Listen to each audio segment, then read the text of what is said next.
ओलादण और देसवाड़ गांव है यहाँ पे, खिंसुर विधानसभा में, मेड़ता के आसपास पड़ते हैं। वहां का एक लड़का है देवासी समाज का, जो बेचारा ऐसे ही 12वीं एग्रीकल्चर से पास कर रखी थी उसने, और एलएसए वाला कोर्स भी उसने कर रखा था। लेकिन अब आगे माँ बाप के पास पैसे नहीं थे, गरीब है, तो कहाँ रह के पढ़ाई करे। कंपटीशन की तैयारी करने के लिए आपको पता है बहुत सारे पैसे चाहिए होते हैं। कोचिंग के पैसे चाहिए पहले तो, फिर आपका रोज का किराया भाड़ा, टैक्सी में जा रहे हो तो टैक्सी का, बस में जा रहे हो तो बस का। कंपटीशन का जमाना है, तो नागौर में भी जैसे अभी भीड़ बहुत बढ़ गई है, हर जगह पीजी और ये हॉस्टल के कंसेप्ट आ गए हैं। वो भी मेरे ख्याल से 3-3 हजार तो यहाँ भी लेते होंगे। 5,000 रुपए यहाँ लेते हैं, तो सोचो जयपुर में तो 10,000 रुपए लेते होंगे। मेरे ये साहब वाले चुनाव थे 2019 वाले, उस टाइम क्या है, घर पे मैंने भी एक आपदा पाल रखी थी, एक कुत्ता था, वो हो गया बीमार। इधर से चुनाव आ गए साहब के, और इधर से दिवाली आ रही थी, तो मैंने सोचा पेंट करवा लेते हैं घर में।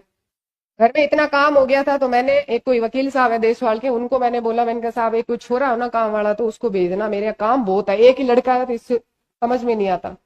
उन्होंने उसको भेजा, जो देवासी लड़का है ना उसको भेजा, उमेद नाम है उसका। वो आया, उससे मैंने पूछा, मैंने कहा भाई पढ़ाई वढ़ाई कर रखी है क्या? क्योंकि वो बेचारा गांव में रह के ऐसी शक्ल हो गई थी उसकी, बिल्कुल अनपढ़ लग रहा था। मेरे को नहीं पता था एग्रीकल्चर से 12th करा हुआ है और एलएसए भी कर रखा है इसने। उसने कहा मैडम जी मैंने 12th कर रखा है एग्रीकल्चर से और मैं एलएसए का भी कोर्स करके बैठा हूँ। इनका फिर तू गाँव में क्या कर रहा है, तू पढ़ाई करना। बोला मैडम जी कौन पढ़ाए, माँ बाप के पास पैसे है नहीं, कहाँ रहूं, किसके पास रहूं और कैसे तैयारी करूं।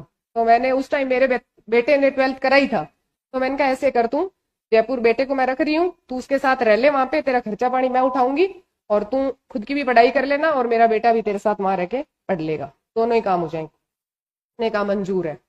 मैंने उसको कोचिंग करवाई एलएसए की, और एग्रीकल्चर सुपरवाइजर का भी शायद वो दे सकते हो 12th वाले। हाँ, उसने 1-2 बार वो भी दिया, उसमें थोड़े नंबरों से वो रह गया। उस लड़के ने वहां जम के तो मेरे बेटे की सेवा करी और जम के उसने पढ़ाई करी। जयपुर में कोचिंग करवा दी मैंने उसको, 17-18 हजार रुपए उसकी कोचिंग की फीस लगी थी। टैक्सी करवा दी मैंने कि डेली जा डेली आ और अपनी पढ़ाई कर। पिछली बार एलएसए में नहीं हुआ था, अब की बार वो जनरल की कैटेगरी से ऊपर नंबर आ रहे हैं उसके, अब की बार उसका सिलेक्शन हो जाएगा। तो ये अवसर जिंदगी बार बार नहीं देती है, उसको अवसर मिला, उसने फायदा उठाया और वो एलएसए बन जाएगा। अभी रिजल्ट आने वाला है शायद एलएसए का।